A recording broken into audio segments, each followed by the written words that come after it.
there are some of the equipment which are essentially they have to be there in your OPD, and some are strongly suggested. And you need to update your skills. You need to update your skills, and you need to update your fellows. Like you have to train your sisters, you have to train your receptionist. Whenever, because the sick child is first of all seen by the receptionist. Whenever the sick children will not go for the any higher centers. First they'll see you, then you will refer. You have to refer the child. So it is your responsibility to refer the sick child in a stable way. Then, not but the least, documentation is very important nowadays. This to recognize how to recognize a sick child. We have a pat triangle already, which is discussed in the morning. These are some of the red flag signs which you have to train your nurses and your receptionist and other persons so that they can pick it up early. These are like any child presenting with difficulty in breathing or color change, like bluish discoloration of color, or any nasal flaring, or any seizures like uprolling of eyeballs or seizures, or any altered sensorium or coma. You need to pick it up early, and the receptionist or sister, if she picks up, she has to come and inform you directly. She need not wait for someone to call you or something. She can directly come and say you. You have to train her in that way. This is a pat triangle. I'll not go into details. A stands for appearance, B stands for circulation, breathing, and C stands for circulation. I'll just go through some of the scenarios which are routinely seen in your OPD practice. Here comes a 8 years old child, case of asthma, presented with URI symptoms for 1 day, and currently she is having wheezing problem with difficulty in breathing, but she's conscious, alert, and she can able to speak without difficulty and maintaining SATs in room air. What is your probable diagnosis and how you want to treat the baby? I just want some answers, inputs, because this is a simple case. This is a routine case which you will be seeing in your OPD practice, and you'll routinely see the cases and you'll treat it. Just I need the inputs. What do you do for this child? It's just a breathing problem, not requiring any oxygen. What are the equipments you need in your OPD? Bronchodilator, yeah. How you want to give the bronchodilator? MDI with space. MDI with spacer. Like MDI with the spacer is a better thing rather than nebulization, because nebulization it will not be effective because the fumes, aerosols will be there. That is one thing. And the aerosol, you will be spreading the aerosols. Like if it is viral infection or anything, it can spread to the other people. So better to give with the MDI with the spacer. And how to use the spacer? MDI with the spacer. Anything, because this is very important for because if you don't treat these children, they'll be repeatedly coming. If you give the drug properly, the recurrence chance will be less. So I just want to highlight thing how you give with the how you want to teach them with the spacer, because most of the parents they'll be not knowing. So what is the technique? MDI spacer. They have to shake the spacer. Yeah. Empty. Yeah. And they have to pump twice into the spacer, not Yeah. once. Yeah. And that has to be applied firmly into the nose and the mouth. And the child is very pushed.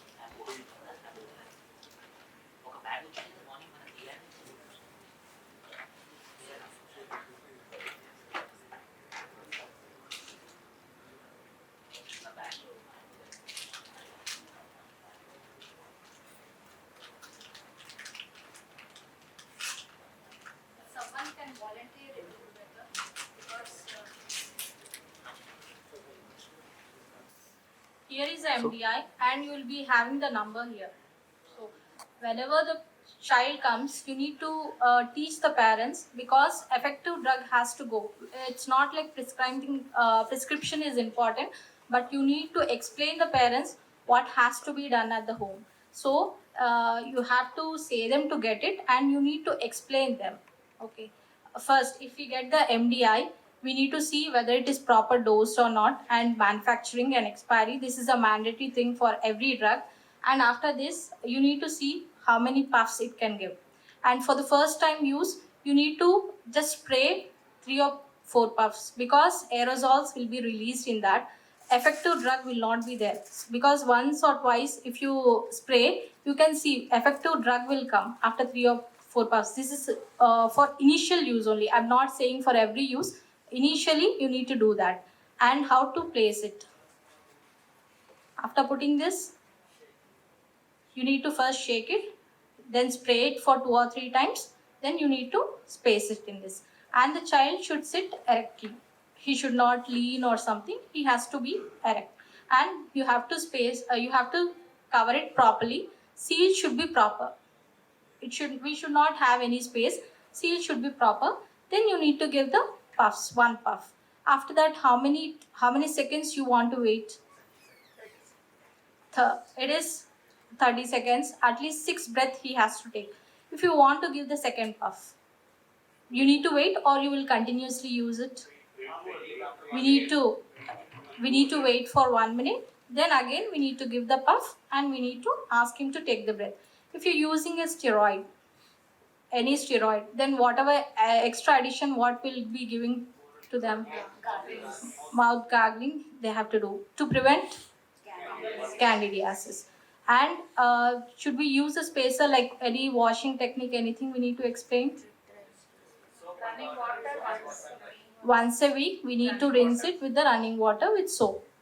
These are all instructions which has to be given to the patient and the parents. We need to educate them, because if you write the prescription and give, the drug will not be so effective.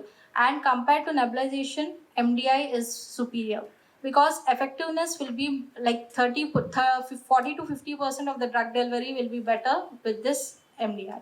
Okay. And You can also give 2 puffs and hold it for a minute.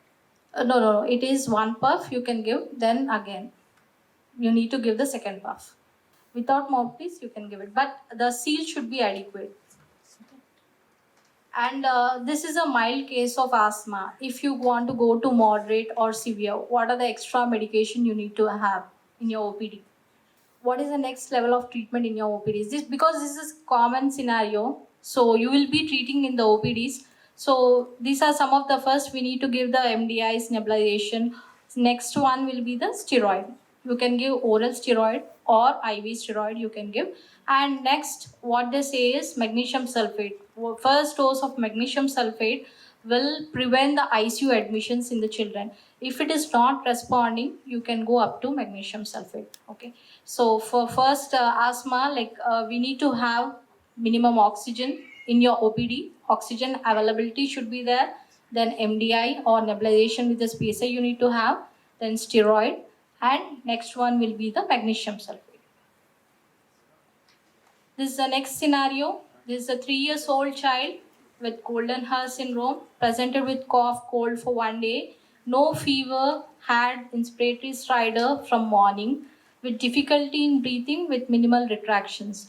This is an X-ray done outside. They came to you running in the morning. What is your diagnosis?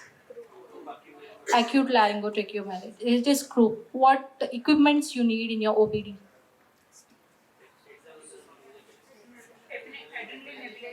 Adrenaline nebulization. First is oxygen. First you need to stabilize the airway. So you need to give the oxygen first. Then nebulization, adrenaline nebulization. Then what next if it is not settled? Dexamethasone. Because these 3 are the common drugs which you can give, and most of the cases will be settling in the OP practice. Nebulized adrenaline you can give 0.5 ml per kg, undiluted, maximum is 5 ml. And Dexa dose will be 0.3 to 0.6 mg per kg, that is a stat dose. After that, initial stabilization, if it is worsened, with proper oxygen, you can shift the child home. With proper oxygen, you can shift to the higher center. This is the case 3. Here is the 10-year-old child who presented with lethargy and weakness since 15 days, followed by difficulty in breathing for 1 day. And after probing the history, they will give the history of polyuria and polydipsia, because most of the cases in the OPD, they will not be saying the history. So you need to take the proper history of polyuria and polydipsia. What are things you need to have in your OPD? Glucometer, oxygen, IV cannula, IV cannula, NS bolus. If you do so much of this is fine because you can save the child. Okay, this is the initial stabilization you can do at OPD practice. And urinary ketones, it is a dipstick test, even that is possible in the OPD. Okay, and initial you need to stabilize the child and shift the child. If the child is in coma, what extra you need to have? Airway, you need to stabilize the airway. But in DKA, intubation is the last thing we'll think of. Okay. Here is a 5 years old child presented to the OPD with history of eyes and lip swelling within minutes, followed by wheezing. After asking the history, he's saying some insect bite while playing outside. What is your diagnosis? Anaphylaxis. What are the medication you need? Adrenaline. You need to have diphenhydramine, hydrocort, and adrenaline nebulizer. These are the small things you can practice in your OPD. It's not a difficult thing, but it's just requires your update. Whatever has to be done, you have to be organized. Here is a 22 years old child presented with fever for 1 day, had one episode of tonic seizures, lasted for 10 seconds, went home. Then they came back with the second episode of GTCS seizures, lasted for 5 minutes, more than 5 minutes, and rushed to the OPD. What you will do for this child?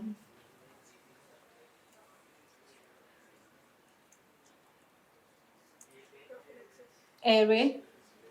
Airway. First is airway. Any seizure child, you need to start with the oxygen, nasal prong oxygen, then Midas spray. That is a common. Just now the talk has happened. Midas spray. If it is not settled with that, you can place the IV cannula and load with one AED, Levipil or phosphonatone or lorazepam. Even diazepam per rectal also you can give. These are small things we can keep it in your OPDs.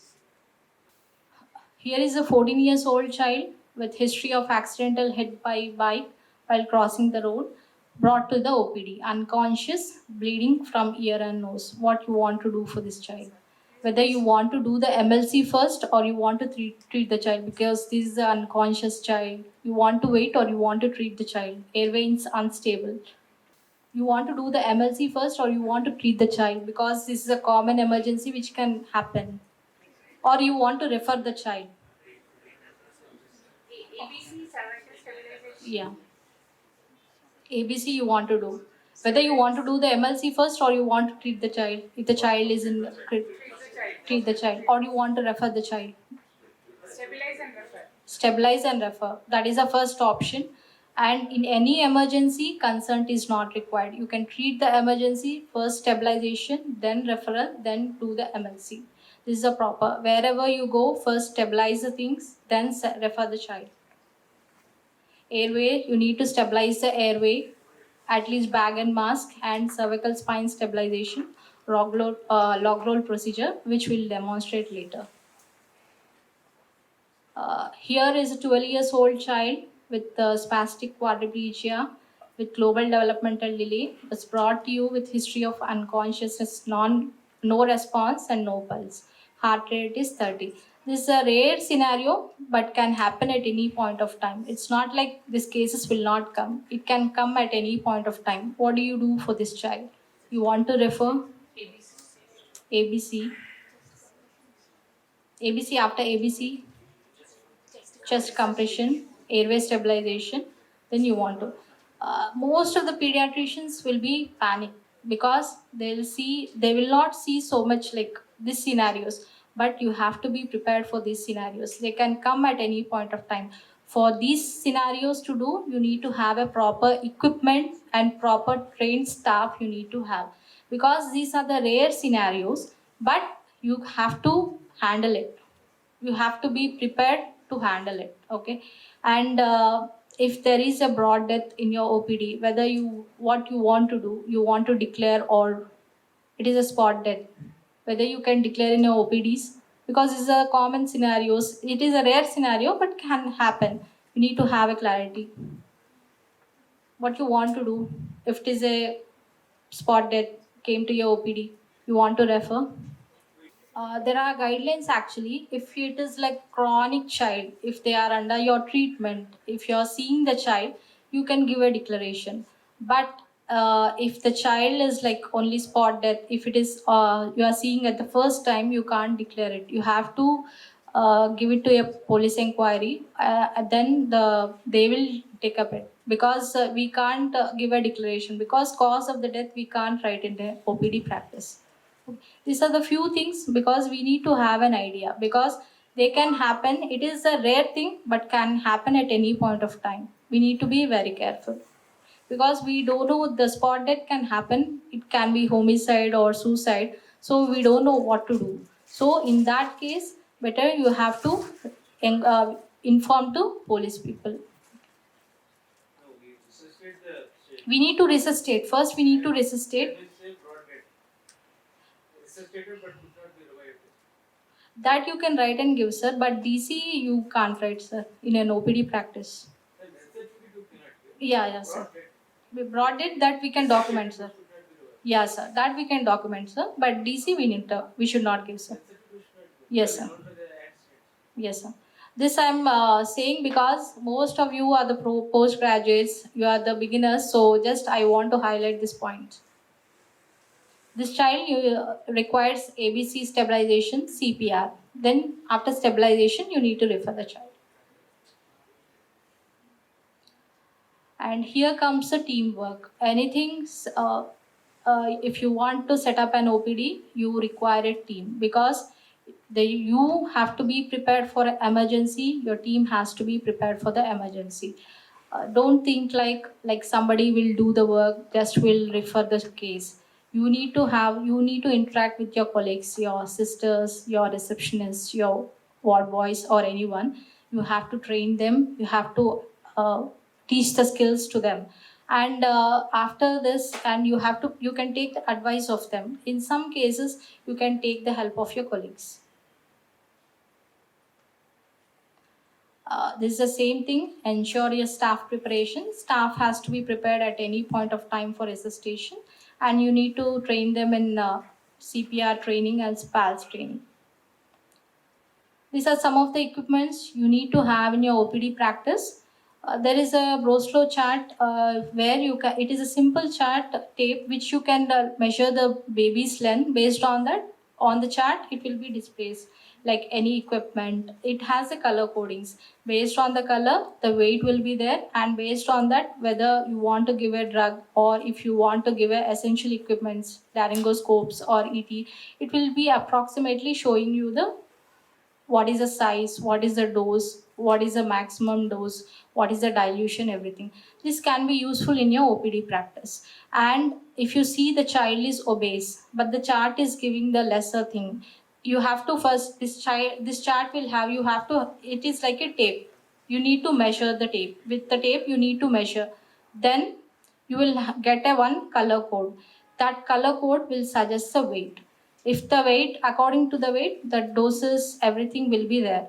And after that, if you feel that child is obese, child is not fitting into that color, you can take the next color. Mostly it will give the ideal body weight.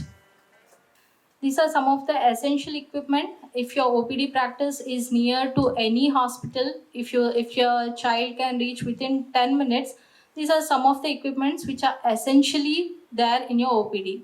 If the hospital is far off from your OPD, then all the equipments become essential. There are some of the equipment which are strongly suggested. This will become essential if your OPD is far off from the hospital. This is the oxygen delivery system, wagon mask, oxygen mask, NRMs, and Venturi also you can keep it in your OPD. Suction, MDI with the spacer, and oral airway is pulse oxy. These are some of the essential things which you need to have in your OPD. And there are strongly suggested things, nasogastric tube, laryngoscope, ET tubes. These are strongly suggested when the hospital is nearby, but they become essential if your OPD practice is far from your hospital. These are lists given by the AAP. The vascular things, you need to have it in your OPD. IV cannula, IV tubings, and butterfly needle. It is mostly used for pneumothorax, reduction of the pneumothorax, and cardiac arrest port, that sphygmomanometer, thermometer, glucometer. These are some of the things which are essential in your OPD practice. These are the common drugs which you have to use, you have to keep it in your OPD practice, and which are helpful for the common scenarios. Oxygen, adrenaline, salbutamol. Activated charcoal is used for poisoning cases. Any poisoning cases, you need to have the charcoal in your OPD. And normal antibiotics, anticonvulsant like diazepam, lorazepam, steroids, atropine, naloxone, soda bicarb. Currently, recommendation is soda bicarb recommended in any resuscitation, anything CPR? No, it is not recommended. But any acidosis, even in acidosis, it is not recommended. When the pH is less than 7, it is recommended 6.9 or 7. And normal saline, isotonic fluid, normal saline, ringer lactate, and dextrose. Even if the child is having hypoglycemia, you have to stabilize, you have to give the dextrose correction, then you have to shift the child. This is a cash trolley, a crash cart where you can keep your equipments placed, and you can place it in an organized way so that in any emergency you can have it in any emergency, and you can label it on whatever the medications what are there in each racks. And this has to be like even your sister, the receptionist, everyone has to know this, and in an emergency they have to get this at the point. These are some of the algorithms which you need to have in your OPDs, because all things we can't remember at one point. So you need to have this, whatever the next you want to have. For CPR, you may not recollect everything in your OPD practice. So you need to have this algorithm. If CPR for 2 minutes, bag and mask 2 minutes, then adrenaline, what is the dose of adrenaline, how much you have to give. So this is a quick reference. You need to have it in your OPD. This is a bit like if the child comes with tachycardia, you need to differentiate. It is difficult to differentiate, but you need to at least say it is like tachycardia, sinus tachycardia, bradycardia. Just you need it. You need to document it and send it. Not but the least, this documentation. This is very important in the current practice, because if you do, and before sending any child or anything, whatever you have done, you have to document it, and this is the simplest format you can get it. And in documentation, generally we'll forget about the allergies. You need to write about the allergies in the documentation, and this has to be apt. Whenever you are treating in a OPD, you have to document the things what you have done, how the child initial impression was, what you have done, and what is the condition of the child while referring the child, because you are the primary people, you see the child, then only the child will be going to the higher centers. So you need to document it, because in any medical legal cases your documentation will save you rather than oral things, rather than your beliefs or anything. Documentation is mandatory. Whenever the sick child comes, most of the pediatricians will be panicked. This is because of there is lack of like skills, knowledge, update of skills, and it because of lack of equipment, because most of them may not have all equipped OPDs. So you need to equip the OPD, you need to update your skills, and it is because of if something happens to the patients, reputation will go off. So you have to be prepared for any emergency. You have to prepare your team and stabilize the child. And before sending to the child, you have to properly guide them, you have to send them, and you have to give an information to the hospital where you are sending, so that they will be prepared in advance, because these are the small things which improves the survival. In a septic child, in a golden hour of 1 hour, if you give an antibiotic, that will decrease the mortality, and it will increase the survival rate, and the quality of the life of the child will be improved. So these are the small things which can be done in the OPD, which you have to do it. Key points. You are the primary person, so you will not get any second chance to have a primary impression. So you are the first people you are seeing the child, so you will have the proper assessment, assess the child properly, then treat the child whatever you can manage in the OPD, then safely transfer the child.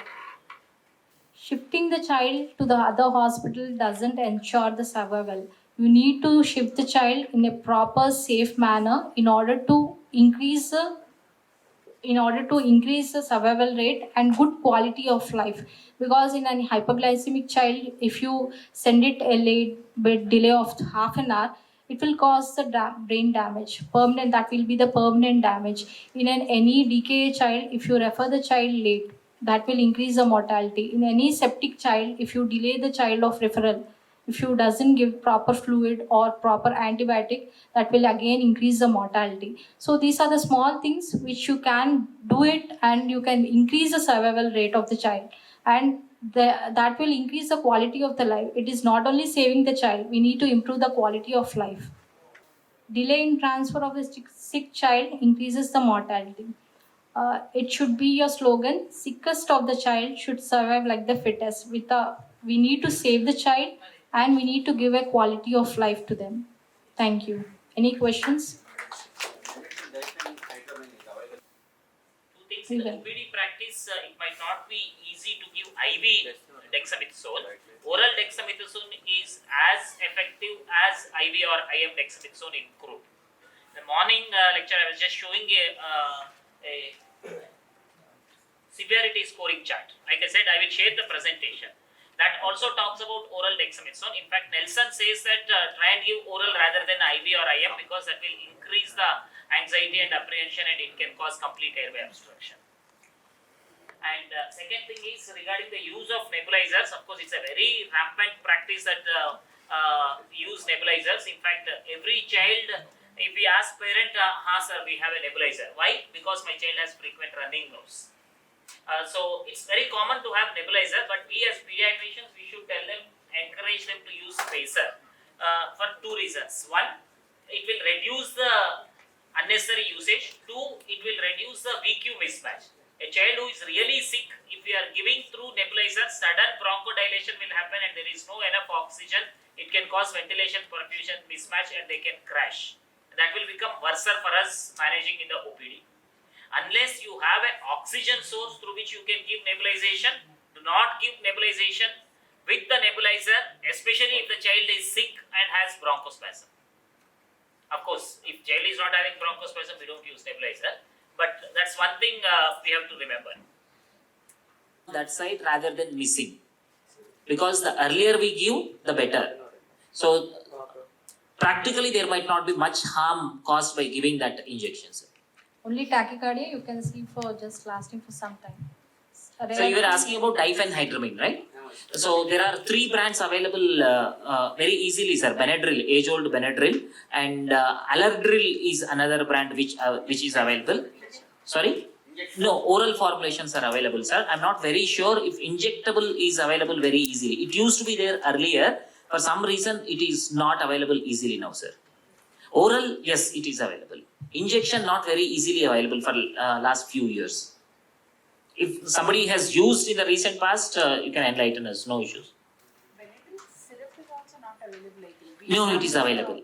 It's available. Alardryl also is there. Without any other Yes. combination. Yes.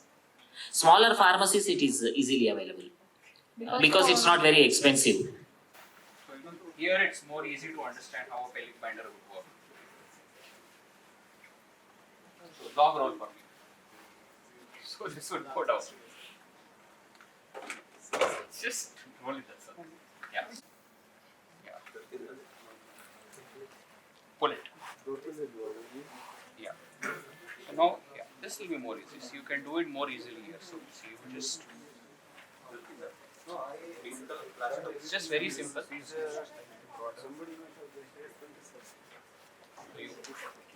Yes. Tie it, twist it, Right. Okay, certificate, sir. and clamp. If you're not able to clamp it, let's say you hold it, then you put, Sure. You can use an artery forceps or towel holding forceps will be there, no, which you normally use in your IC. That you use and you just, once you clamp it here, this will hold. So this is the easiest way to do a pelvic binder. This is very simple. Log roll, you need to basically coordinate with your team and then practice it how you.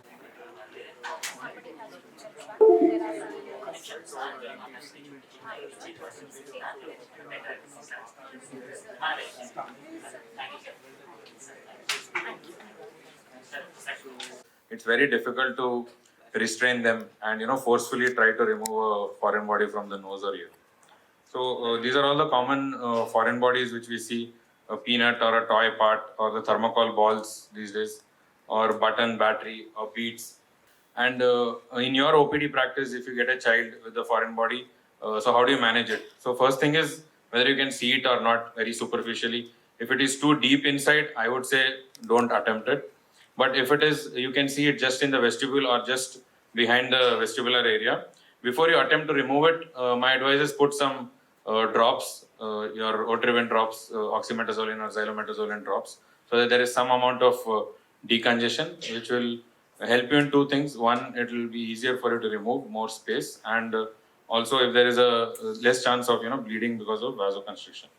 So you can, if the child is cooperative, most of the times they are not. But if there is one child who is cooperative, you can ask them to close one nostril and breathe in from the mouth and then blow. So don't ask them to breathe in through the nose. So first breathe in, close the opposite nostril and try to blow. If it is just outside superficial area, it may come out, but very rarely that happens, and very rarely the child would be in that state, because already parents would have tried doing something, either putting something, or they must have tried a lot and then only they will come to us. The other option is, if you have a curved instrument, so you can ask your ENT colleagues. Usually we can use a curved suction or a Jobson on probe, or we have these ear cleaning probes. So if you can see it, you can go around the foreign body and try to grab it outside. So when you're doing that, you should be more towards the medial part of the nose, that means near the septum, and go up towards the roof, go behind the foreign body and then pull it out.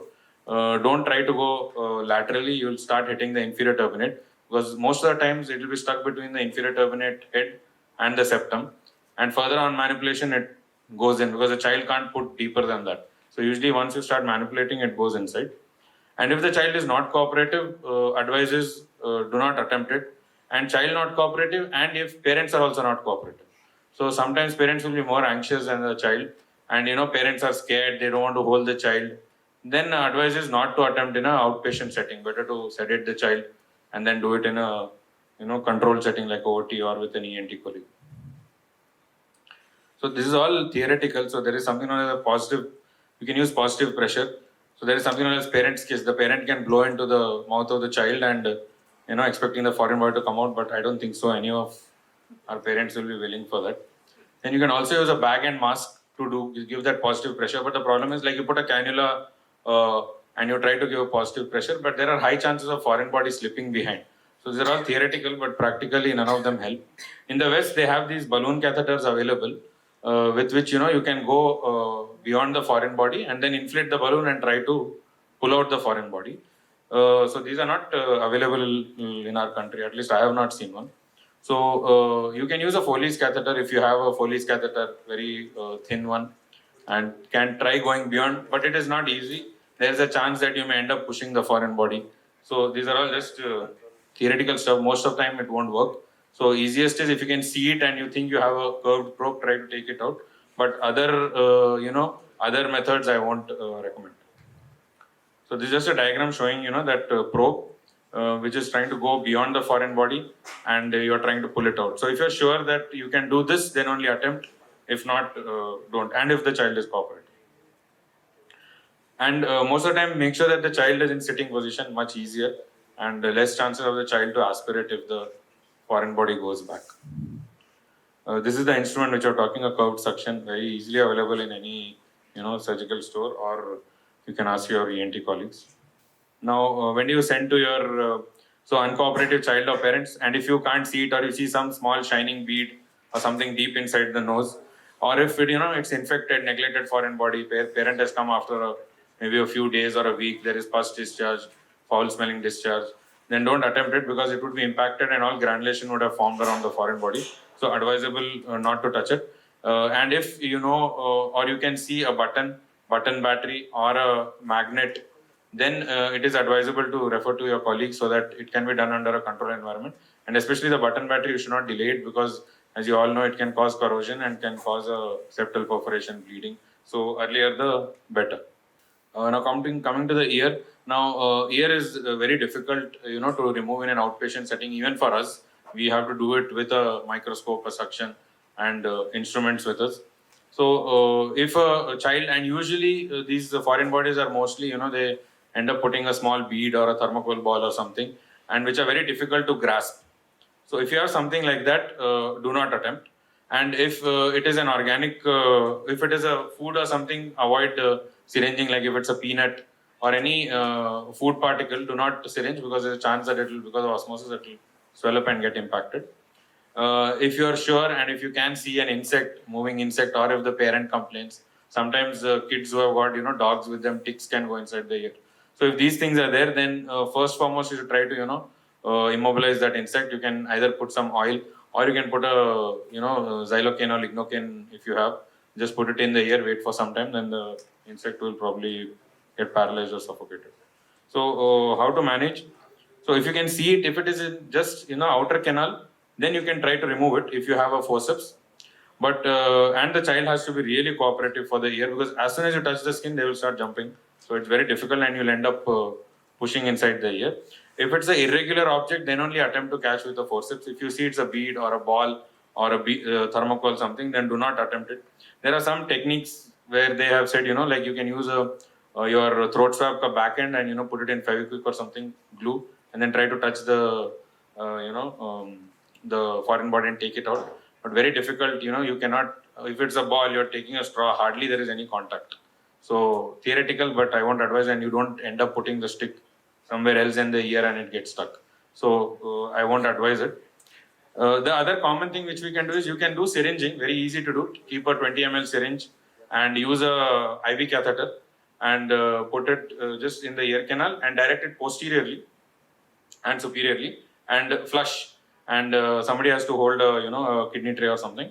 And there is a chance that, so this is safer, you won't end up causing any damage. There is a chance the foreign body may go in a little bit, but this is safe to do. You can try once or twice. If it comes out, well and good. Otherwise, you have to refer. So when it's an uncooperative child, especially, nose, sometimes you can hold and try to remove it if you can see it. But ear, I would say if the child is moving a lot and non-cooperative, do not attempt, because a lot of time we end up seeing patients, the canal is traumatized, it's bleeding, and parent would have tried to use a earbud or something, and foreign body has gone and impacted either into the drum or deep canal, and it becomes very difficult to remove for us also in an outpatient setting. So here I would say, unless you are very sure, do not touch, because even a simple foreign body which is outside can go deep inside and get impacted. And if it's a round object, I said do not attempt. If it's bleeding or there is swelling, and if it's a delayed presentation, like yesterday it happened and today they have come, then again I would say do not advise. And if parents have attempted, then better to refer. Another most common, OPD, not an emergency, but which we often see is bleeding. So a lot of patients, children come with regular bleeding, especially in the summer season. So most commonly it is from the littles area, as all of us know. And because of the vasculature there, the bleeding is very severe, and parents get very anxious when the bleeding starts, and they catch the child and ask the child to do like this. The child is swallowing blood and becomes all messy. So it is advisable, that the child has to sit on the lap of the parents, ask them to, bend the head so that the congestion in the pressure in the head comes down and the bleeding can, decrease. A small ice pack can be used. If you have an ice, put it in a cloth or something and put it over the nasal bridge. It can cause some vasoconstriction. And another thing what you can do is, I won't advise to, do a deep packing, because you'll end up causing more trauma than helping the child. You can just use a cotton or a small gauze piece, soak it in adrenaline or any oxymetazoline or xylometazoline drops, and just put it in the vestibule, that's all, both sides, irrespective of which side the bleeding is. Just if you pack the vestibule, because of the pressure, the bleeding will eventually stop. And most of the time we see this in summer season because of dryness.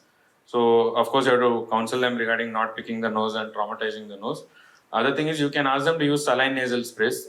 So this nasoclear spray actually doesn't work that well. because it's a very small this thing. It's not a pressurized container.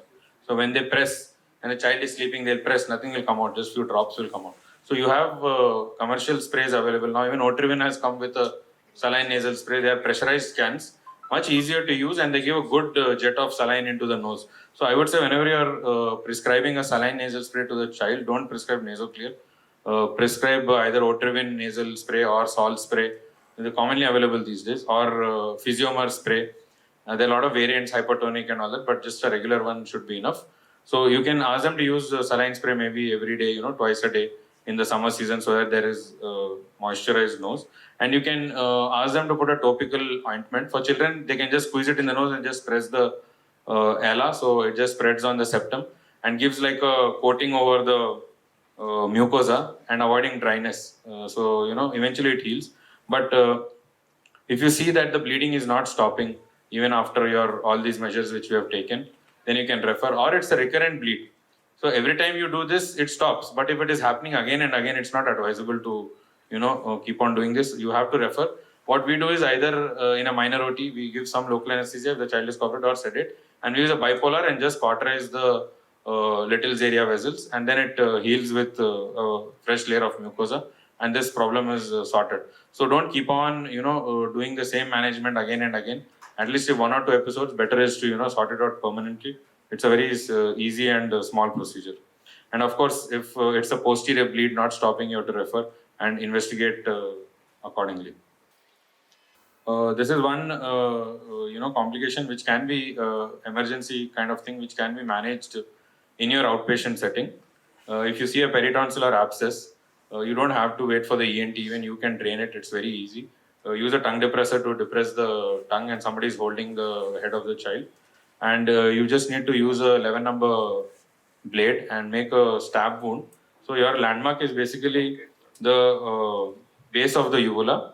So this horizontal line is from the base of the uvula, and the other vertical line is along the anterior pillar of the tonsil. So wherever these two cross is the point where you make the stab. And once you make the stab, you can see pus coming out. If the pus is not coming out, don't poke and look for it, because there's carotid on the side, tissues are all inflamed. It may be just cellulitis, maybe pus is not formed. So don't explore, but you can always try this thing. So these are some of the common emergencies. Now one, it's an emergency but cannot be managed in outpatient setting, because I have a good crowd of pediatricians here. I want to just pass across a message. Post-meningitic hearing loss is a very big emergency. So whenever you have a child who has had meningitis, was in the ICU, make sure one that the child is tested for hearing, and ABR is done for the child. And if you detect profound hearing loss, do not delay even 1 day. So you have to refer the child to an ENT, especially to a cochlear implant surgeon, because there is a high chance that the cochlea can get ossified. So this can start even within 72 hours of meningitis. And it becomes a really big challenge for us to put the electrode inside. We are seeing a lot of patients who come late, and when we image them, this is what their, what do you call, the MRI looks like. So you can see here, this is the 7th, 8th nerve, cochlea and the lateral canal. But if you see on the left ear, there is hardly any fluid. So that means the entire cochlea is totally ossified. So when this happens, there is no way we can put an electrode inside. So this is like a real emergency, and I think this should be in the mind whenever you are treating children who are post-meningitic. Thank you. Sir.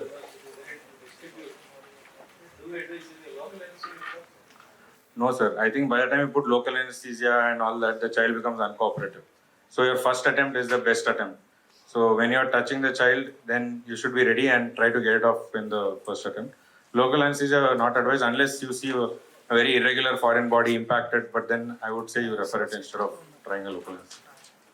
Or what you can do, one more thing is you can, if you feel that child needs, if it's too uncooperative, you can just mix some lignocaine in that oxymetazoline, put it in a cotton, soak it and just put it there, 4% lignocaine. It may help to anesthetize the area.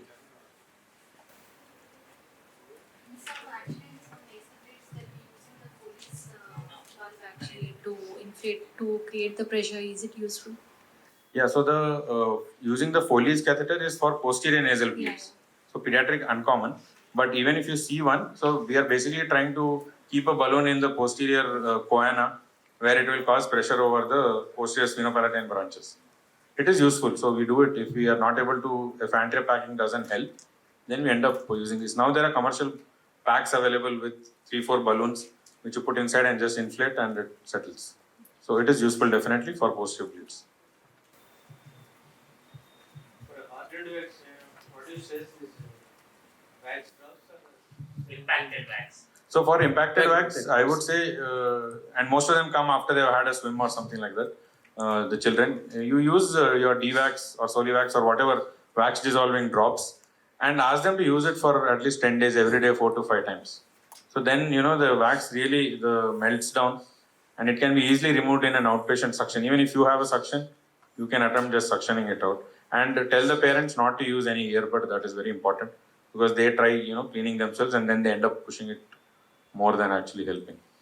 In the acute setting, suppose for diagnosing the acute aortic media, Yeah, and who has suspicion of acute aortic media, but there is a lot of wax is there. yeah. So immediately, suppose you want to remove the wax, so what procedure do you advise? So see, if your clinical suspicion is toward acute otitis media and both sides there is wax and child is complaining only one side, there is no other history of swimming or anything and there is a URI, then I would say don't even attempt removing the wax. You can give D-wax ear drops and give your regular antibiotic, antihistaminic nasal drops. That will and NSAIDs for the pain and inflammation. That would help. In that setting, don't even attempt because when you touch the ear only, the patient will start jumping. So you can always see in a review setting after a week once he has used the D-wax. How to diagnose it? Peritonsillar abscess.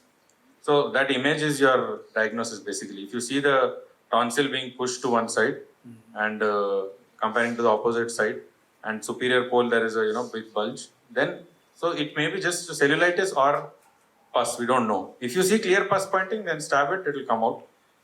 If not also you can try, but as I said, don't explore, that's all. But that suggestion looks like frightening to us. Yeah.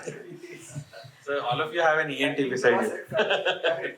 Better to simply that is Yeah. one thing which simply can be referred to the ENT. I'm just going to say, Sir. most of the things can be practiced by us pediatricians except peritonsillar abscess. We will refer to you. Okay, because we are not surgeons. Right. Any more doubts? He's actually a very friendly pediatric ENT person. You can pose your questions, what you come across commonly. Okay. There was a boy who is admitted inside your hospital and he was in our setting. He was admitted for left leg cellulitis. He was on antibiotics. He received 10 days course of antibiotics. On day 10 of illness, he developed acute onset of lip swelling and noisy breathing, tachycardia. He's had a rapid steady pulse and sweating, dizziness, followed by a vitamin K injection. So what is your diagnosis?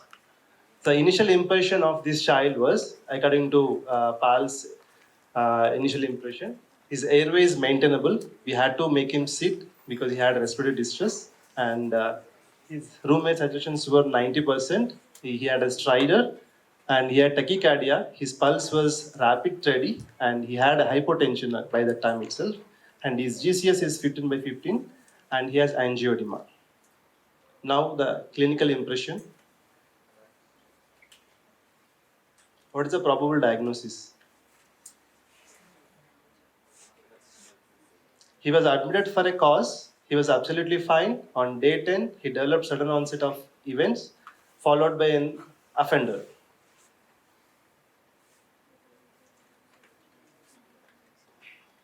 Followed by a trigger. A simple one, that's anaphylaxis. What are you thinking? The second, we will discuss in detail while going to the topic per se. The second case is a 3-year-old toddler who was playing in the backyard, developed sudden onset of rash.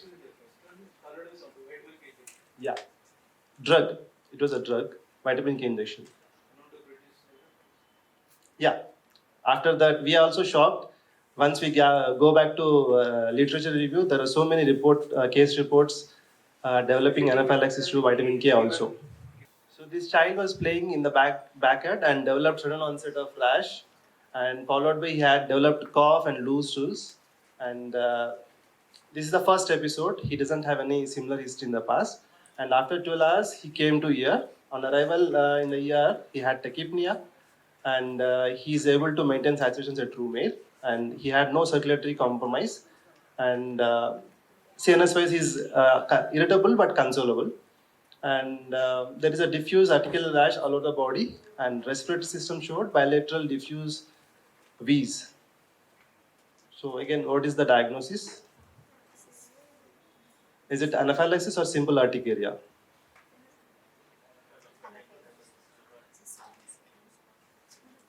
So you can go and give adrenaline for him. IM. Sir, it is also fitting into criteria for anaphylaxis, sir. There is a certain criteria, diagnostic criteria for anaphylaxis, which is developed by World Allergy Organization. So I'm going to discuss that in a while. And the third case is a 12-year-old adolescent girl presented to OPD with a history of recurrent sudden onset of lip swellings since last 6 months. Every month she'll develop diffuse angioedema and eyelid swelling, and doesn't have any trigger for this. There was no concomitant illness, URTA or anything, no history of any possible trigger. So it was very embarrassing for the child. She used to miss class for at least 3 to 5 days in every month. That's a new onset, and there is no identified trigger for that. So what could be this? Sir? No. Nothing. There was no probable identifiable trigger. The common triggers, we will discuss what is the common triggers for anaphylaxis. There was no trigger for this child, but she used to develop repeated complaints every month. Yeah. So for that, you'll get some more history. There might be a family member who is affected with the same complaints, and literature shows it usually affects an adolescent boys and girls. That's a common age group where they'll start presenting recurrent episodes of these episodes. So by definition, anaphylaxis is an acute, severe, life-threatening type 1 hypersensitivity reaction to a common trigger, and it is a clinical syndrome because it includes a constellation of different system findings. And most of the cases, it will be the final pathway is stimulation of mast cells, and degranulation of them leads to release of chemical mediators, mostly histamine and leukotrienes and platelet activating factors. Mostly these are the chemical mediators which lead to the symptomatology of what we are discussing. So this is a diagnostic criteria developed by World Allergy Organization. So we can have one of the three can be diagnosed with this one of the three. The first one, everyone knows that is an acute episode followed by some trigger. So you can have skin and mucosal involvement along with any of the three systems, respiratory or circulatory system involvement. The first criteria. The second one is, among the four, any two is enough. So here, either the skin, respiratory, circulatory, and GI symptoms. Among the four, any two. So most of the times we'll consider if the skin plus any other symptoms, we'll consider anaphylaxis. But without involvement of skin also, if you have either respiratory with GI symptoms, the second case scenario he had wheeze and crampy pain and loose stools following by a wasp or honeybee sting. So that also fits for an anaphylaxis criteria. So you need not to have every time the skin findings.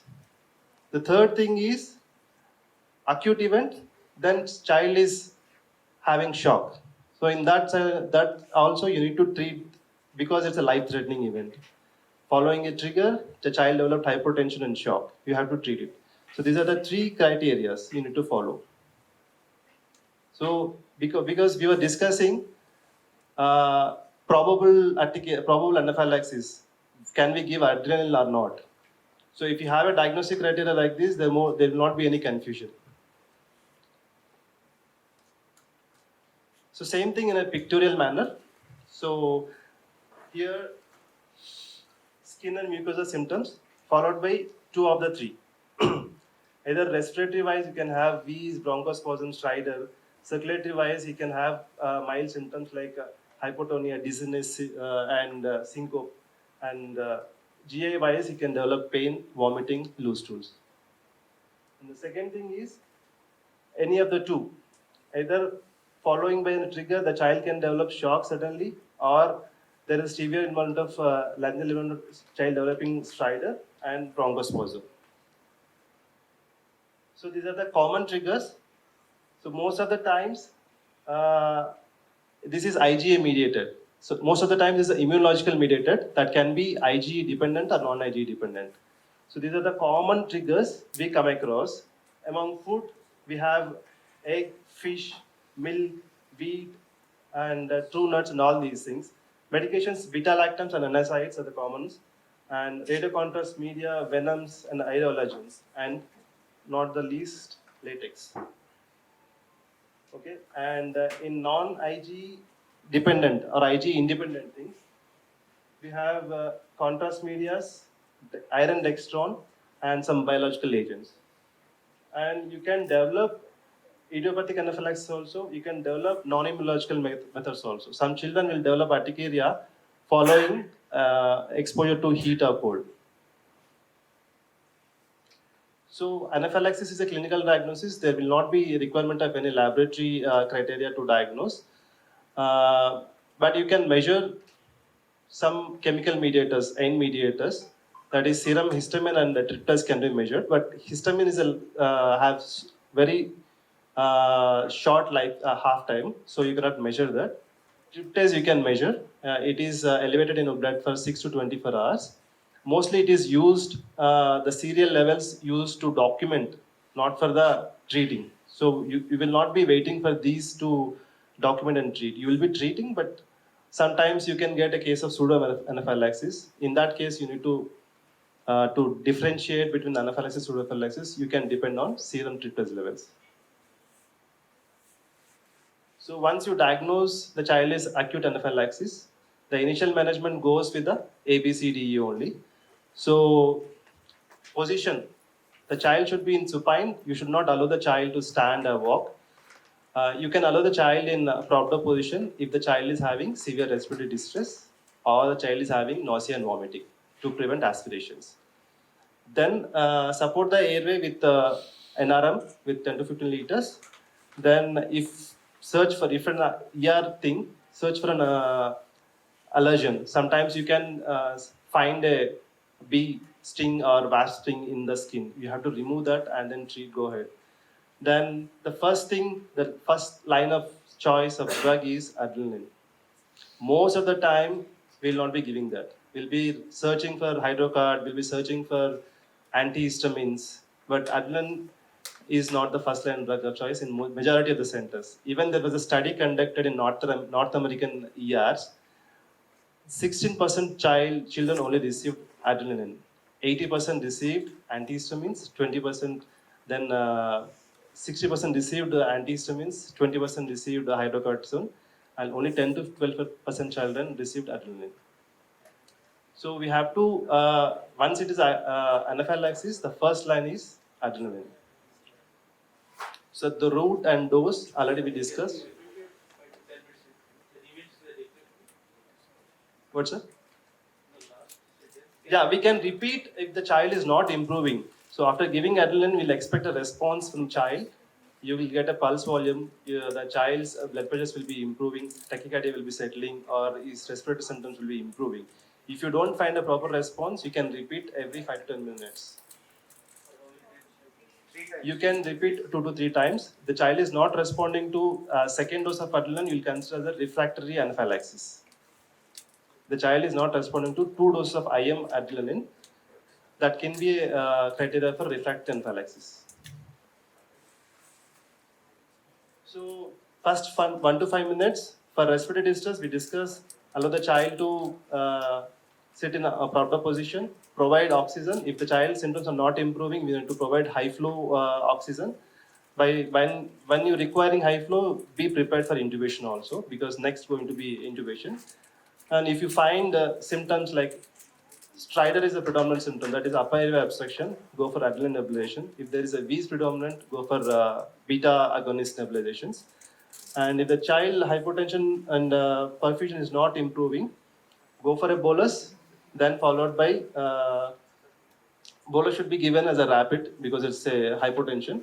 Then next will be IM, second dose of adrenaline. The next thing, even the child is not improving second dose, then here is a tricky thing because if the child is not improving in the second dose, then you have to prepare for difficult intubation because there will be severe airway, upper airway obstruction. So you have to have a backup of ENT surgeon for surgical airway. While intubating, you have to select at least 0.5 to 1 mm lesser diameter ET tubes when you are trying to intubate the child. And again, if the respiratory distress is continuing, and you can try other things like nebulizations with same second and third doses can be repeated. If the parameters are not improving, you can go for a second bolus of NS. And the third thing, even if in 10 to 20 minutes, even if the child is not improving the third dose of epinephrine, then you need to start IV infusion of epinephrine. So the route is always IM. Never ever give subcutaneous adrenaline because the absorption is very poor. IV is reserved for refractory cases. IV is don't give alone when you are in alone setup. When you're alone, don't give IV epinephrine for not improving things. You can start with infusions if you want the child is not improving after 2 doses. So this is what I'm talking refractory. When the child is not improving the 2 doses of IM epinephrine, you can start infusions. And you can try a glucagon bolus. How a glucagon works here. When adrenaline is not working, how glucagon helps. So adrenaline depends on beta receptors, and then it increases cyclic AMP levels. Then it improves your contractility or inotropic action. But glucagon doesn't depend on your beta receptor; directly stimulates the cyclic AMP levels. So when refractory anaphylaxis is there, you can think the child may be on beta blockers that we don't come across commonly. Adults, they'll be on beta blockers for various reasons. Children, most of them we don't see on beta blockers. The second thing you can consider as a DD when the child is not improving or not responding to your adrenaline 2 doses, that is hereditary angioedema. Because there the pathway is different. It is majority depends on bradykinin mediated chemical mediators. So adrenaline won't work in that scenario. So if the child is not responding to your 2 doses, these are the 2 common DDs you can consider at that juncture. So once the child settled after your things, you need to monitor. So why you need to monitor? Because there will be chances of delayed anaphylaxis reactions. Usually occurs up to 72 hours, but mostly within 24 hours only. And it will be seen mostly with the following a drug and venom induced anaphylaxis. So if you see any venom induced or wasp induced anaphylaxis, don't give adrenaline and send them home. You have to observe them inside the hospital at least for 24 hours. So because you can expect a delayed anaphylaxis again.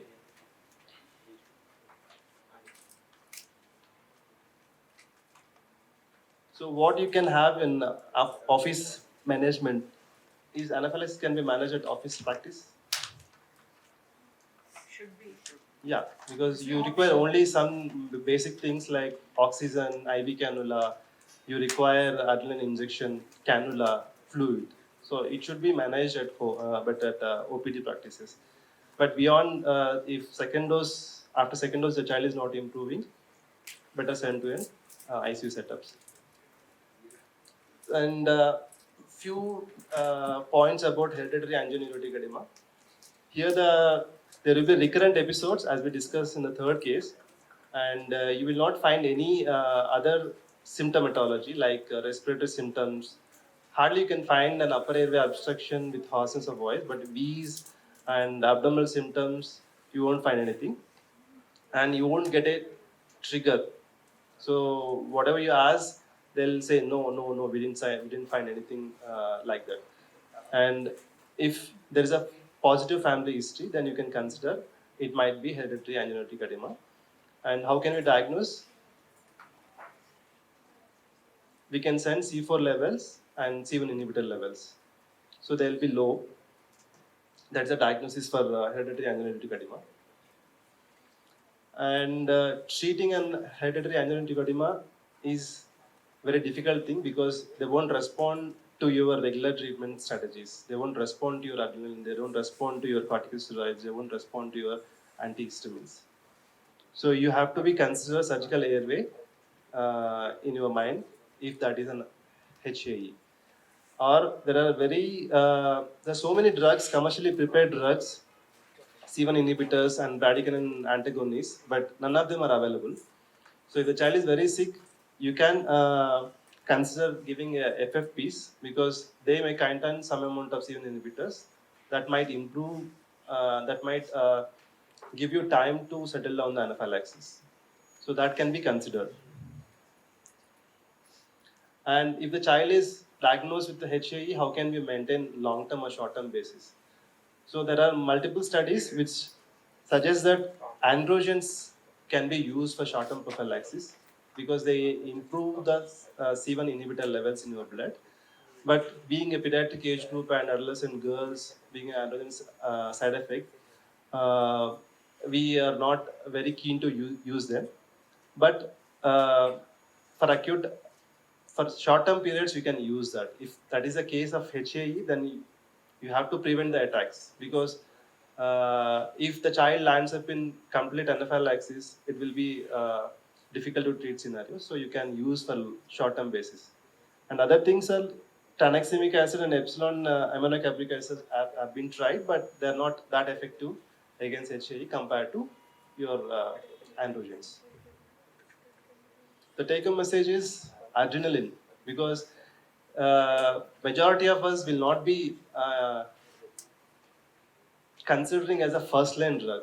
We will be thinking, we will be preserving it for a severe shock, or the child is developing a bradycardia, or the child is developing any sense of shock. But if the child is fitting for a criteria of anaphylaxis, this will be your first drug of choice. You have to give antihistamines and steroids to prevent delayed reactions.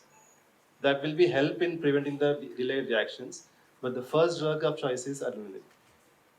And the refractory anaphylaxis may be because of beta-2 blockage usages or HAE in children. And you have to have a written action plan for anaphylaxis. My references are World Allergy Organization Anaphylaxis Guidelines and IAP Standard Treatment Guidelines of 22 on anaphylaxis. Now, before we dwell into it, a few drugs for which, at least to some extent, measurements might be available in the hospital or in any of the commercial laboratories. So more than that, probably as a routine or as day-to-day practice, you may not be able to measure any other kind of drugs. When you approach, just don't get confused with the busy slide. Listen. So when you approach any patient with poisoning, whether it's drug overdose or whether it is a poison which has basically been consumed, the easiest way to approach or understand is to look at toxidrome. So toxidrome means you look at the collaboration of symptoms that the child is manifesting, and with that collaboration of the symptom the child is manifesting, you can come to a reasonable conclusion as to which group of poison or which group of drugs the child must have consumed or must have been exposed to. So that's the easiest way. Do I remember this? No, honestly, I don't remember this. This is from a toxicology book by Dr. V.V. Pillai. I just open it up and look it when it's required. So, but you need to know that this is the approach. So the first thing is anticholinergic symptoms. So anticholinergics are basically drugs which are commonly used. Most of your antihistamines do have anticholinergic effects. Your antidepressants, antipsychotics have anticholinergic effects, and plants, especially datura poisoning. In medical college, I used to see a lot. I've not seen in last 15-16 years in the city, but we used to see. So these are the things which are anticholinergic. So anticholinergic means once they basically block those cholinergic receptors, you start seeing those symptoms. What we used to read in pharmacology, dry as a bone, hot as a hair, that is the symptoms of anticholinergics. So you have a child who is delirious, tachycardia, hot, flushed skin, pupils will be dilated, they might have myoclonus, they will have urinary retention, and in severe cases you may have neurological manifestations. So that is the group of anticholinergics. So your antihistamines, that's your cough syrups and all those things fall into these categories. The next group is the cholinergic syndrome symptoms or the cholinergic toxidrome, and this is where your organophosphates and organocarbamates basically fall into, and some mushrooms as well. So here you see bronchoria, salivation, meiosis, urinary incontinence, fecal incontinence, encephalopathy, seizures. So these are the symptoms or manifestations of cholinergic overdose. The next group would be sympathomimetic toxidrome. Sympathomimetic means your sympathetic system is activated. Western countries, it's things like cocaine and amphetamines, because that recreational drug use is quite common there. In our scenarios, we would see more of the upper respiratory decongestants. All the concoctions that are available in the market, phenylpropanolone, ephedrine, pseudoephedrine is there in most of them. Phenylpropanolone is universally present in everyone. So any overdose of this can lead to this. Now symptoms of sympathomimetic and anticholinergic almost try to be more or less similar to each other. So that's one thing. Then the next thing is the sedative group, where probably your anticonvulsants, opiates, barbiturates, your ethanol, methanol, all these things will fall into this group. Here you would have hypotension, bradycardia, meiosis, hyporeflexia, and all these kind of things. So comatose child, you think of this group also. So this is one way of looking at it. Pupils is something that is a very, very important clue in most of the poisonings, whether it is a drug overdose or whether it's a poison which is consumed. Again, not possible to by heart and remember, but just trying to understand. Commonly what we see, for example, opioid, your organophosphorus, they would cause meiosis. Your anticholinergics, any of them, they would cause mydriasis. Your barbiturates and all those things would again lead to meiosis. So this would be the way of looking at it. So in clinical examination, you start getting clues as to which drug. Nystagmus, typically, phenytoin, carbamazepine, your anticonvulsants can cause nystagmus. Now, skin manifestations again, which would give you a clue. Again, dry, hot skin, usually a feature in certain poisons like datura and all. Organophosphorus, you will have, profuse sweating. Carbon monoxide, the color changes to cherry pink. It's described as blisters in barbiturates and all. I have not really seen it. These are probably not that specific or important in pediatric. Respiratory depression, again, most of your anticonvulsants, antidepressants, antipsychotics, organophosphorus, by either central or peripheral mechanism, depending on that, they may cause some amount of respiratory depression as well. Very important thing, if you have a child coming in status epilepticus and you're suspecting poisoning, 4 household things which can cause: camphor, naphthalene, neem oil, eucalyptus. They are known to cause. In fact, I was surprised when I was preparing for this. 5 ml of eucalyptus oil can be fatal. So it's that dangerous. So 4 household things which can present a child with status epilepticus. Just remember this. Now, if you really have a child presenting with seizure, first try to understand, is it a household substance or is it a medicine? It's a household substance. We know that these are the 4 top culprits. If it's likely to be a medicine, the thing that gives you a clue is the blood sugar. If your blood sugar is low, likely to be oral hypoglycemics or beta blockers. If your blood sugar is normal or high, the likely culprit is probably a tricyclic antidepressant or isoniazid. So this is the way you would look at a toxidrome approach for a seizure child. In addition, of course, we spoke about hypoglycemia. Metabolic acidosis is seen in iron, INH, salicylates, metformin, methanol. Iron, though we say it's not tasty and all that, actually I had one child last year with severe iron poisoning with all manifestations. So it's quite dangerous. It was a nightmare actually. Acute liver injury, paracetamol is the most common. So liver injury toxin, paracetamol, isoniazid, rat poisons. Rat poisons contain phosphates and they lead to liver damage. Methemoglobinemia, typically seen with dapsone, naphthalene and silver sulfadiazine. So this would be the kind of approach that would you, your clinical symptoms, you try to see which poison that symptom would fit into, so that you probably can come to a reasonable conclusion. I'll skip this, it's too cluttered, and I spoke about cardiac manifestations earlier. So, the basic principles of management, there are 4: decontamination, enhanced elimination, antidote, and supportive care. So, we will stress more on decontamination, a little bit on enhanced elimination, because this is what probably you will be doing in OPD. This may be in ER or later on. This is all just a touch, but not going into depth. So the first is decontamination that we will look into. So you decontaminate where? You decontaminate every possible source where the child might have been exposed. So the first thing that comes to the mind is the eyes and the skin. So you flush the eyes with normal saline or maybe tepid water. That's the simplest way of trying to decontaminate the eyes. Removal of all clothing is very, very important, especially in substances like organophosphorus or your hydrocarbons, which will still continue to get absorbed from the skin or the clothes. So removal of clothing is important. Then you clean the surface or you clean the body with tap water or your regular water. In organophosphorus, they say that use of soap water is helpful because soap water breaks down the phosphate bonds on organophosphorus and that will reduce the absorption. Very important, when you are decontaminating, protect yourself. Wearing of gloves, using some kind of personal protective equipment is important, otherwise you will contaminate yourself. So the first step is, of course, you are taking care of ABC. You are looking at all the primary and your assessment, you are resuscitating the child, and then you look at this. So that's the first step. The second step is gastrointestinal decontamination. Now the mainstay of treatment for ages, of course we all have learned and we still do it, is use of activated charcoal. But if we really look into literature, in fact this was a publication which says that they no longer recommend it as a mainstay treatment for poisoning, especially because most of the poisoning that may present to ER or hospitals may be longer than 1 hour duration, and once it's that 1 hour duration has crossed, there have been literature which says that it doesn't really change the outcome. But here, actually while preparing for this, I was actually listening to a talk by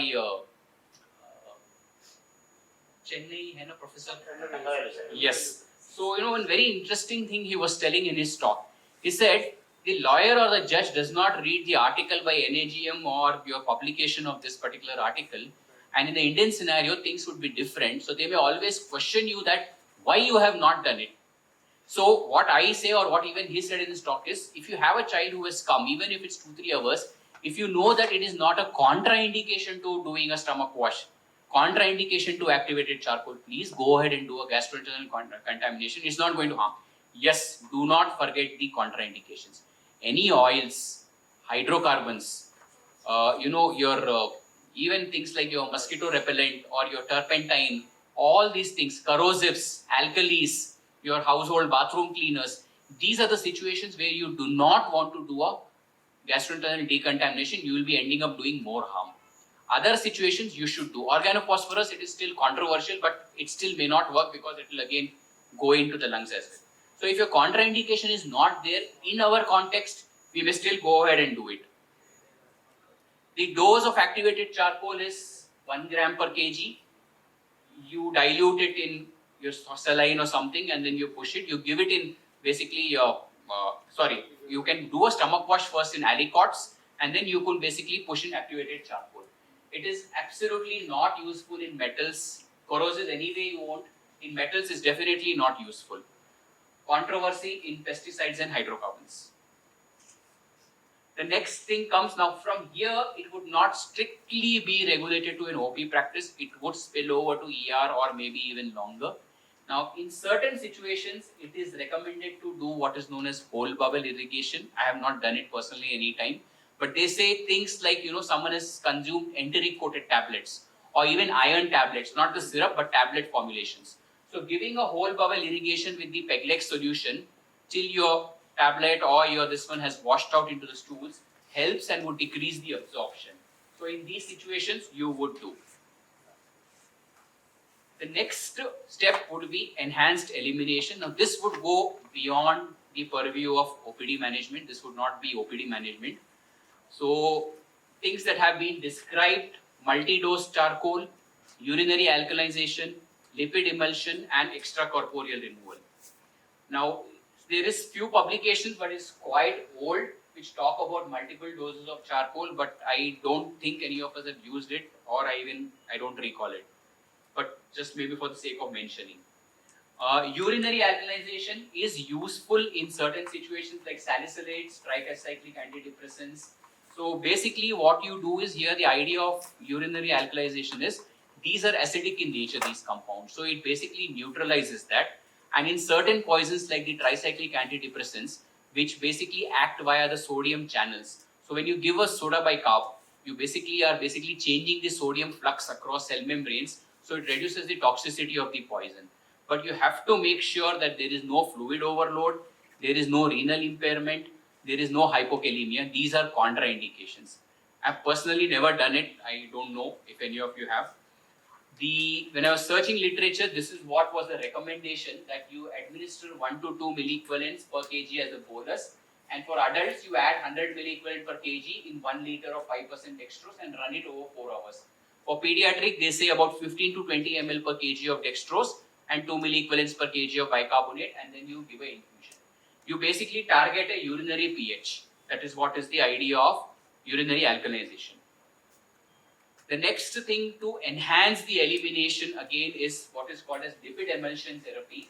It is particularly useful for what they describe as LAST. It's described the anesthesia. LAST stands for local anesthesia systemic toxicity. That is, lot of patients, adults and all, it may not be so often in pediatrics. They are on this bupivacaine intrathecal infusions and all those things. And if that inadvertently gets administered IV, it leads to systemic problems. So in that situation, IV lipid therapy is recommended because these drugs are lipophilic. So when you give lipid, it gets dissolved in the lipid and the systemic toxicity is reduced. There is some amount of plus minus thing about its role even in calcium channel blockers and beta blockers. And then the last one is extracorporeal. Not going into depth, but this one flowchart I found really beneficial. So you can just use this and apply in this poison, should I do it or not. The first important thing is the benefit more than the risk? Yes, then definitely use it if there is no alternate available. The next important thing they say is, you look at what is the volume of distribution of that drug. If the drug has a low volume of distribution, if it is more than 1 to 2 liters per kg of volume of distribution, that means that the drug is going to get distributed in tissues a lot more. It's not going to stay in the plasma or blood much. So your extracorporeal techniques may not work there. If your volume of distribution is low, which means that the maximum drug is staying in the circulating blood, then your extracorporeal support works. And then depending on, if it is a protein binding drug, use of exchange or hemoperfusion helps. If it's not a protein binding drug, then depending on molecular weight, either hemodialysis or hemofiltration. So this is a very easy way. This is from this particular article. You can just download it. It just simplifies the thing to make a decision at bedside. Antidote, I am just going to list out, not really go into anything. We know most of them. For organophosphates, it's atropine. In organochlorines, they say cholestyramine is useful. Rodenticides, it's vitamin K. Methemoglobinia, methylene blue. Iron, desferrioxamine. Benzodiazepines, flumazenil. Paracetamol, we all know NSL-cysteine. The commonest drug overdose that we see most often in pediatric is paracetamol. Now here the important thing to understand is, your manifestations of liver failure and all that are going to happen after 3-4 days. They are not going to happen immediately. So you have any child who is having suspected paracetamol poisoning, you send the levels. In our situation, a lot of times we don't get the levels immediately also. So what I feel is, we should start off the treatment. If your levels are good or they are in normal range, you can stop off later, but you can't take a chance. The traditional teaching was 150 mg per kg, bolus and all that. That's a confusion one. There's one more protocol which says that you give 150 mg per kg of bolus and then you give 10 mg per kg per hour continuous also. That's an easier one to remember. But here is one place where probably if you're not getting the levels, just treat till you get the levels. INH, pyridoxine is the antidote. Datura poisoning, pesosigmin. Thyroxine, it's propanol and PTU, and in some cases steroids. Most of the heavy metals is dimercaprol or penicillamine. Tricyclic antidepressants, sodium bicarbonate. So, supportive care, I won't go into depth because that will be completely the purview of ICU. Just to take home, most important thing in any poison is suspicion. Antidote is really available only for certain poisons. Most of the times it's supportive care.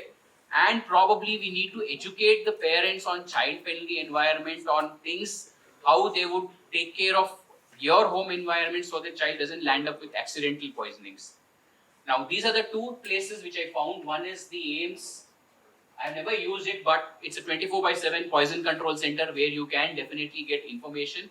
And there is one at Amruta Institute, Kochi, where my ex, you must be knowing, VV Pillai. So he is there and they really do a good job. So they do have poison control centers where you can definitely get help. You can send samples across also for analysis. You have done lavage, you have taken samples, you could always send them.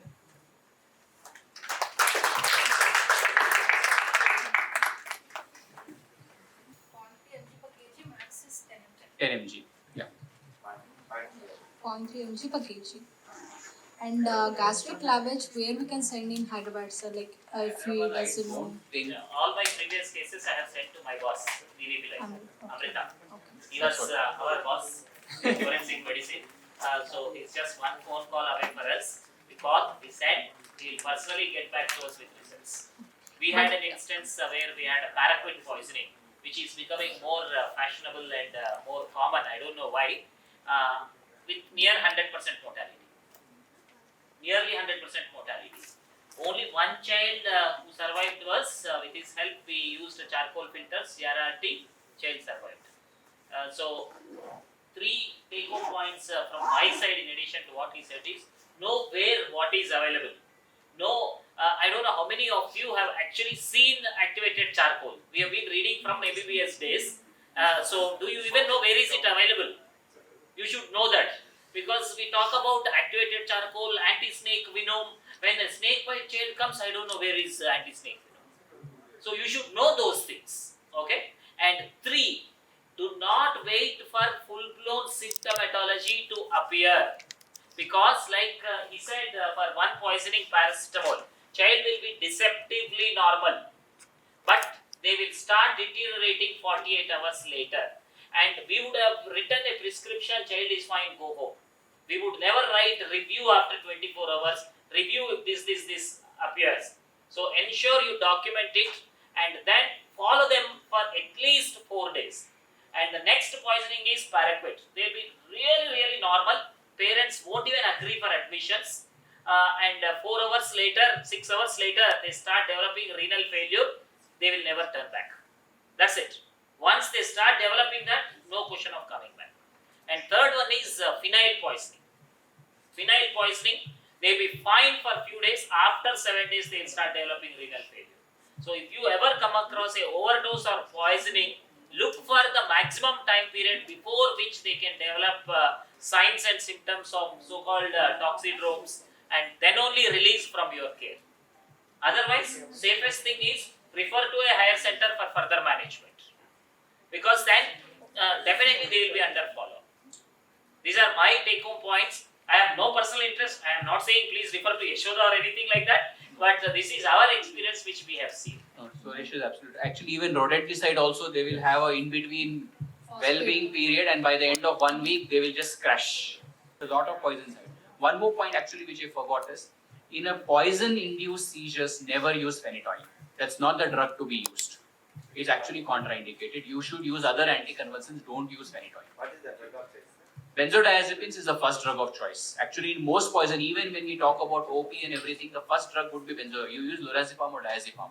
Then you want further seizure control, you would still use probably levetiracetam or something else, or barbiturates. Literature says use barbiturates, phenobarbital.